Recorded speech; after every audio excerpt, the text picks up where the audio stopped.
Salut, c'est Trado. Voilà ma vidéo de mise à jour pour l'or. La séance d'aujourd'hui confirme l'idée selon laquelle l'objectif de référence était les 1353 sur l'or, objectif qui a été atteint il y a avant-hier. Encore une fois, la longueur de la mèche basse sur la séance du 7 janvier montre que des intérêts et un courant acheteur s'est développé après que nous ayons eu percuté le bas du canal vert.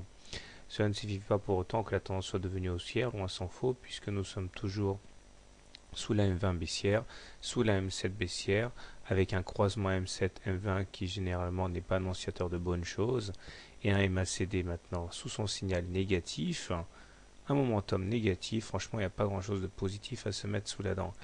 Peut-être le stochastique qui s'extire peu de sa zone de survente et qui en passe de croiser son signal, encore faudrait-il confirmer demain. La fourchette d'Andrews bleue est toujours en place.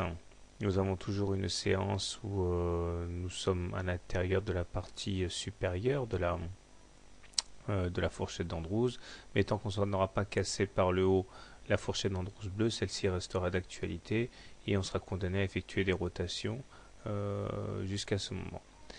Un petit détour du côté des Fibos peut être assez intéressant. Sur la dernière vague, celle de baisse que nous avons eue, nous voyons que nous en sommes à peu près ici.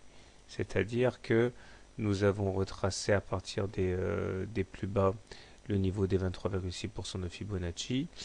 Nous sommes à quelques encablures maintenant des 38,2% de Fibonacci qui devrait correspondre plus ou moins à l'objectif, je pense, qui sera atteint demain. Il est effectivement extrêmement rare que l'on ne finisse pas une consolidation sur un niveau de Fibonacci, c'est-à-dire entre les deux, ça ne se fait pas, c'est pas correct. Alors peut-être demain les 38,2%, niveau à partir desquels on pourrait risquer de voir une deuxième attaque baissière à suivre donc.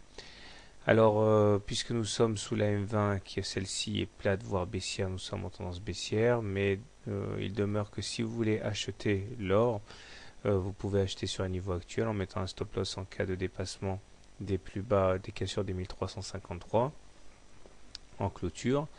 On peut également attendre éventuellement de clôture au-dessus de la M7 pour acheter, ce qui enlèverait au moins une épine du pied, puisque ce serait une première résistance passée.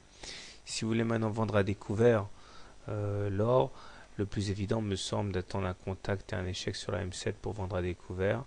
Les plus prudents attendront la même chose, mais au contact de la moyenne mobile à 20 séances. Voilà. Bonne soirée, bon trade, à demain.